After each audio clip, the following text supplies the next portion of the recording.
Alright, hey guys, what's up? It's Julian, and today I'm back with another one of these videos, which is just going to be me sitting in front of the camera talking about sort of like theories and ideas behind music making and really art in general. Like a lot of the stuff I'm going to talk about in this video and in these videos in general is stuff that could be applied across a lot of mediums of art. But today we are going to be talking about how simple is almost always better.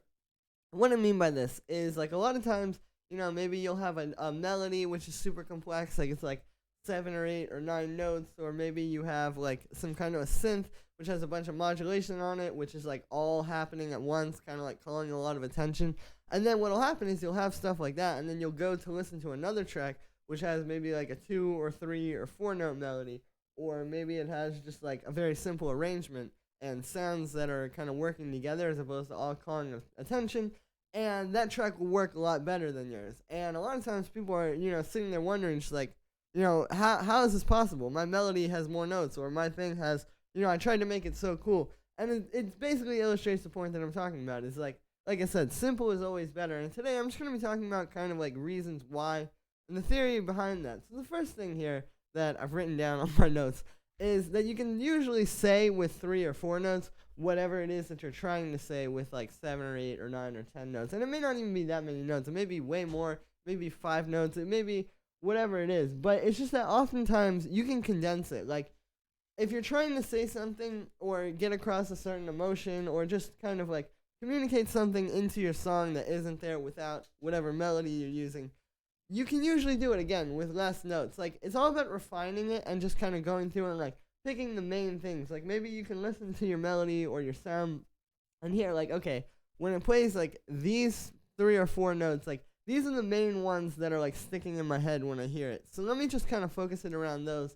And again, just kind of like filtering out the stuff you don't really need. A lot of times, when you're just creating and you're excited and you're trying to just get it going from the start, it can be easy to put in stuff that you don't need, and it's just all about going through and refining it later.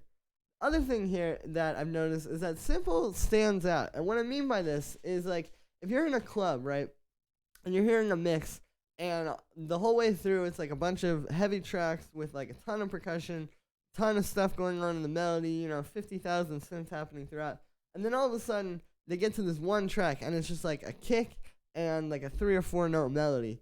That track with the kick and the 3 or 4 note melody is going to stand out a lot more to the people on the dance floor and just to the DJ and everybody hearing it in general, because it's like, they've been getting overloaded this whole time. They've been getting hit in the face with all this frequency information. But then all of a sudden this really simple thing comes in and it's just different. It's like, yeah, I just think simple stands out. And it's not just in a club as well. I mean, this could be anything. Like when you're listening to the radio, like think of how many times, maybe nobody listens to the radio these days, but back in the day when you used to listen to the radio, it's like, think about how many times you were scrolling through and like the one song that grabbed you was just the most simple one that you heard. You may have heard a million songs, like maybe you flip through the orchestra channel or whatever it may be called, where there's like a bunch of strings playing, or you flip through and there's like a super busy pop song, and then finally you get to like the hip hop station where it's just like somebody rapping and a sample and some drums, and it's like, that's what stands out to you. So I think this is a universal thing. It's not just in the club. It's just the club is a good way for me to give you an example about it.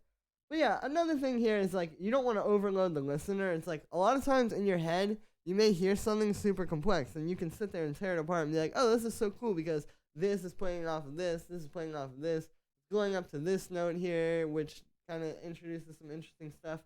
All that stuff in your head might seem cool, but a lot of times, like, it's really just like overloading the listener. Like I said, it's like the listener isn't seeing it from the same perspective as you.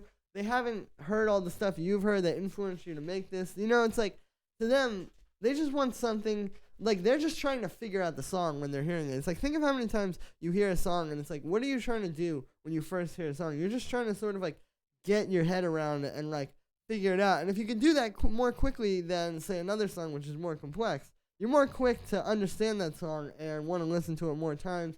I really like it. So it's just one of those things where it's like in your head it may seem like it all makes sense, like all the complex things that are happening. But you just need to keep in mind, like if you just overload somebody with information, it's not gonna translate that well, and it's not going to get across what you want to get across. Now the other thing here is that there are exceptions to every rule. Obviously, like there are some cases where you want super complex stuff. There's certain genres of music or of art in general where it's all about being too complex. What I'm saying today is just more so like general advice, I feel like, for people who are just trying to figure it out. This is one of those things that can really take your music that lasts like 20%. Like, it can be easy to get up to like 80% of like knowing how to do everything, making pretty good tracks that sound all right but aren't quite there. There's something off about them.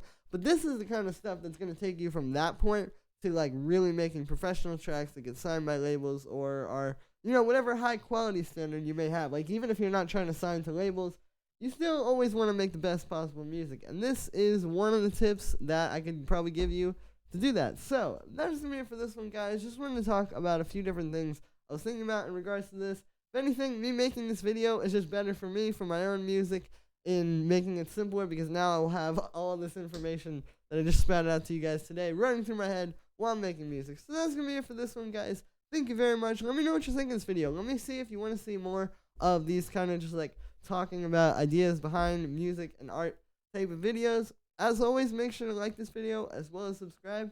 Thank you so much, everybody, and I will see you tomorrow back inside of Ableton.